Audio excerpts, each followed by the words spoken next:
welcome to the Lighten Up podcast with Lauren Polly, your invitation for living on the lighter side of life. I'm Lauren Polly, and I'm delighted you have chosen to join me today for episode 196, Me versus We. We're going to talk today about the collective, I guess you could call it, the oneness that we all are, and how we could perhaps be making some different choices during this interesting time that we're all living in to contribute to each other and not really go about as long as I'm okay, then that's all that matters.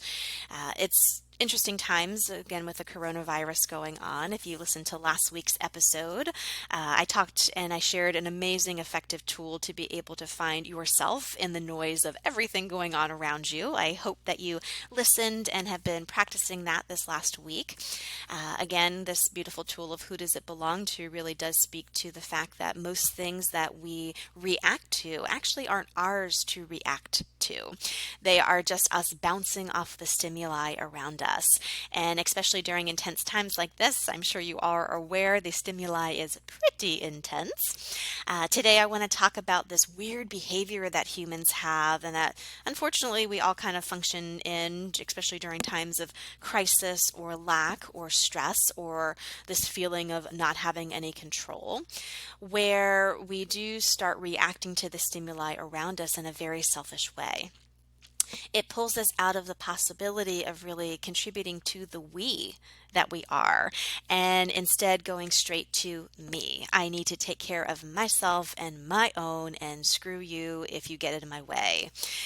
There's undercurrents of that, I'm sure, depending on where you are in the world, you may have noticed.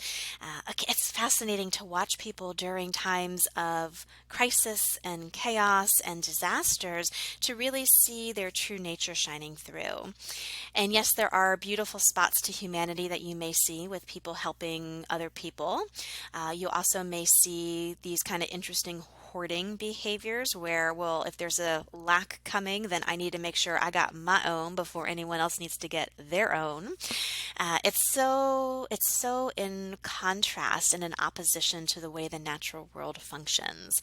And for people who are very aware, very attuned, and really do desire a sense of more space and ease in their life, a lot of times that comes from becoming more conscious, and becoming more conscious actually comes from our awareness that we do not live in a bubble. We are very much connected to the people and to the environment around us. It is something that the earth knows. It's something that nature knows. And in times like this in the natural world, when there is drought or famine or something going on, the animals change their behaviors to compensate. They don't have as many babies to be able to cut down on the amount of the mouse to feed. They actually look at their behaviors and what those behaviors have an impact on the whole of the population and also on the whole of the resources that are there. Now, I say this after I went to go do my normal Saturday morning shopping at Trader Joe's here in Los Angeles, and surprise, surprise, there was a line around the block, and to watch people like push their way through the store, stand in front of the meat counter, for example, and fill up their baskets with almost everything that was in front of them, even though people were standing behind them waiting for the same item.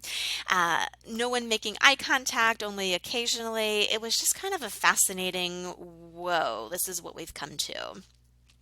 That the sense of lack, the sense of I don't know what's going to happen and I have no control over it, I need to hoard and protect myself and my family, really kind of overconsumption to be able to just make sure that they have enough to sustain them. Meanwhile, other people may not actually have the supply that's needed.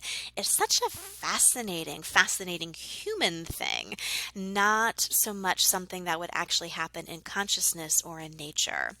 And I'm just wondering, those of us who are willing to be more aware of the we, and not really getting or buying into or reacting to the me stimuli that's up right now, what we can contribute to the whole and what we could perhaps choose differently. It's kind of a fascinating thing to truly look at how often your choices even beyond what we're going through right now as a society, are more geared towards the me world? Or do you actually choose things that would work for the whole? And what could you be choosing differently day in and day out to actually allow that to occur? To kind of pick that apart and make it a little bit easier, let's just chat kind of what's at the root of those weird behaviors. Like the root of what you see now with people going on and hoarding and kind of taking for their own and me first. It may be energies that you're familiar with, even without a pandemic going on, that a lot of people function from. That's just kind of the way things go, unfortunately. But at the base of all that, look deeper, deeper, deeper. Deeper, deeper, deeper down, what's actually occurring? Well, those people who are functioning that way are functioning from a sense of lack. They're functioning from a sense of there's not going to be enough, and they're not really willing to adapt or make a change to their own behavior to compensate for that.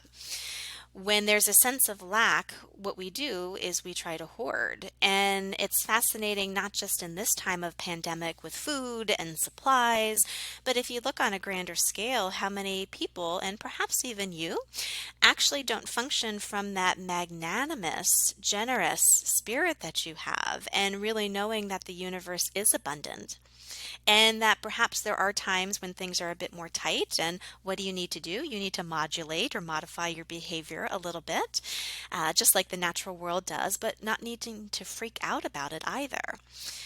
On a grander scale, beyond just the pandemic that we're in currently, look to see where you have been hoarding money. You've been hoarding energy. You've been hoarding your kindness and your generosity. It's kind of a fascinating thing to look at, again, how we interact so heavily with the world around us that the stimuli from the outside actually changes our true nature and how we go about showing up in the world. If you could invite this current circumstance to be able to allow yourself to look a bit deeper and to really and truly, again, get clear and get honest with yourself, because that lightens everything up. It lightens your living up like you wouldn't believe. You stop living off of falsehoods and start going, oh, that's how I'm functioning. I could perhaps make a different change. What would be possible for you then? Being able to look at, wow, I have been hoarding a little bit emotionally or energetically. I've gone into the hoarding of material goods that everyone else is doing. I wonder who that belongs to, and I wonder what choice I'd like to make differently. The sense of lack is a huge thing. And when you are functioning or have it in your world that there is a limited amount of resources, there's a limited amount of supply, and there isn't the ability to kind of modulate where you are or where you're functioning, how you're consuming and using, then of course you're going to panic. But you have to start actually challenging that belief. Is that actually what's going on? Or is there a way perhaps you can unravel yourself from the current insanity other people are functioning from? Along with a sense of lack, there's also a sense of not having any control. And I think what we're seeing a whole bunch right now is because people don't feel like they have any control over something that is invisible and may come or may not come, and who knows what's going on. They kind of overdo the things they do have control over.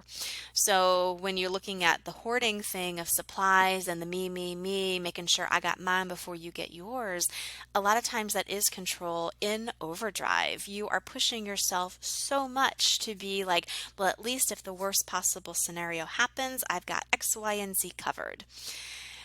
It's very uncomfortable to actually go, I don't have control here over what's going on in the world. And more than anything, I have to actually have a little bit of faith and trust in myself, in the universe, in the government, yikes, in the people around us that, things will actually be okay. I'll be able to ride this out. And no matter what, even if I have to modulate the way I behave or consume during this time, we're going to be able to come through it on the other end. The lack of control makes people do very, very interesting things. And look for yourself during pandemic, but also again in your life.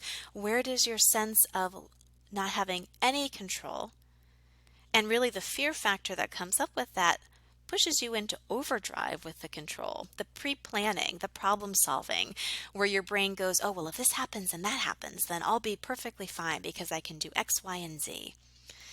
What would it take to actually allow yourself to relax a bit around that and to surrender a bit into this unknown time? It's scary. It's not comfortable. I get it doesn't feel super light and easy to do, but what could you actually be preserving in ways of your resources by not reacting in that way, but actually relaxing enough to have clear eyes, have amazing awareness to make conscious choices from there? There's a lack mentality right now.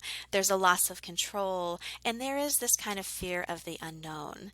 And whenever humans throughout history have this fear of unknown, I have no idea what's coming next, or they don't understand what's occurring, then there is this kind of mass, oh my goodness, I really need to just take care of me. There's an isolation. There's barriers that go up. There's walls around our generosity. There are very interesting behaviors that start to come. I mean, even if you look back to the flu pandemic of 1918, I was watching a news article last night. They said it's not well reported on. It's not, didn't actually make a huge dent in human history. And it's because after the pandemic, people were really ashamed of the way that they behaved. They were ashamed that they put me before the we, that they lost themselves and their sense of generosity and caring in favor of fear, in favor of trying to have control in their own individual lives, in the fear of the unknown that was going on. And because they kind of turned their back on fellow man, they shut down as a result of it. I found that fascinating, and I can see the seeds of that actually starting again. So, again, this is just an invitation for you to start looking during this time, but also on a grander scale. Are you more generous? Are you more caring? Are you more magnanimous than you've given yourself credit for? And are you perhaps more in tune, more comfortable, and more enlivened and joyful when you're functioning from the kingdom of we? What is it personally that throws you into the kingdom of me? Is it the reaction from the world events right now? Is it how you were brought up? Is it just kind of the society in general, which is a super consumptive society right now that is all about the shiny baubles for themselves, only for themselves? What is it that truly takes you out of that infinite space that you be and pulls you down into the muck of it? And if you could truly get honest with yourself, how is it that you would like to be responding to these kind of scenarios? Being in the muck of it with everybody else, rising above it, making conscious choices, and just like the natural world, perhaps modulating your behavior and your consumption a bit right now.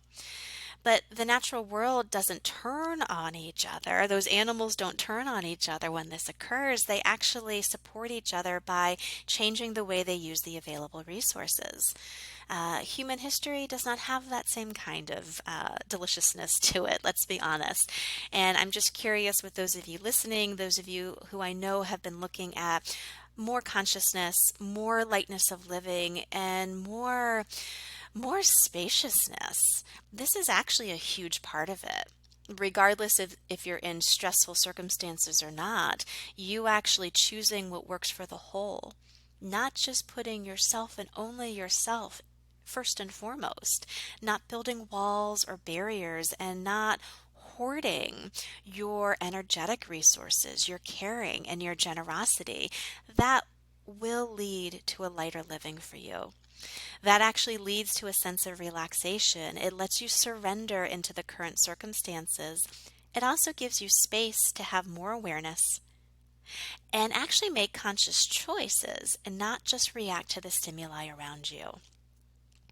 I know this was a jam-packed episode. We covered a whole bunch of different things. I highly suggest you go back and listen again.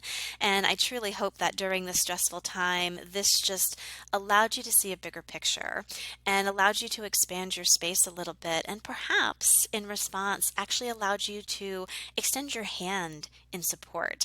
And even if it can't be a touching hand right now with what's going on with the germs, perhaps an energetic one, so that you don't turn your back on people powerful and you are able to actually be the gifting being that you are and allow those gifts to be received.